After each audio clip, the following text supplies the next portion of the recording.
ہر جاندار کو ہونا ہے ایک دن قوت موت، کل نفس ذائقۃ الموت۔ اب ختم ہوا دنیا کو پانے کا جنون، اب ختم ہوا دنیا کو پانے کا جنون، انا للہ و انا راجعون۔ السلام علیکم ورحمۃ اللہ وبرکاتہ۔ میرے نوجوان ساتھیوں اور بزرگوں، آج میں آپ کو ایسے رات کے بارے میں کہنا چاہتا ہوں جسے ہم رحمت کی رات بھی کہتے ہیں، شب بارات کی رات۔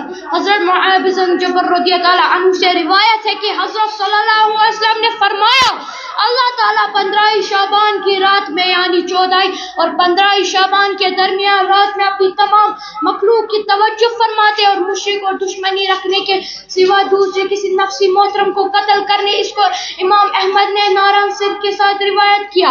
حضرت عبد بن رضی اللہ عنہ سے مروی ہے کہ رسول اللہ صلی اللہ علیہ وسلم نے فرمایا، اللہ تعالیٰ 15 شعبان کی رات میں یعنی 14 اور 15 شعبان کے درمیان رات میں اپنی تمام مخلوق کی توجہ فرماتے اور دشمنی ایک دوسرے کسی نفسی محترم کو قتل کرنے۔ اس کو امام احمد نے ناران صدق کے ساتھ روایت کیا۔ مخروق رضی اللہ عنہ نے قاسم بن مرحا رضی اللہ عنہ سے نقل کیا، انہوں نے آپ صلی اللہ علیہ وسلم نے فرمایا، اللہ تعالیٰ 15 شعبان کی رات میں زمین والوں کی مغفرت فرماتے ہیں۔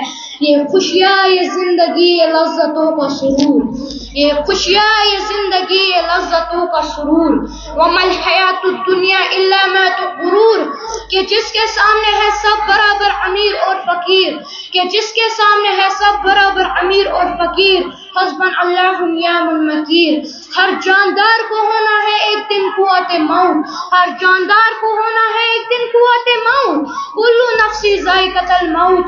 اب ختم ہوا دنیا کو پانے کا جنون، اب ختم ہوا دنیا کو پانے کا جنون، انا للہ و انا راجعون۔ خدایا ہمیں بولنے اور سننے سے زیادہ عمل کرنے کی توفیق فرمائے، آمین۔ باقی والسلام۔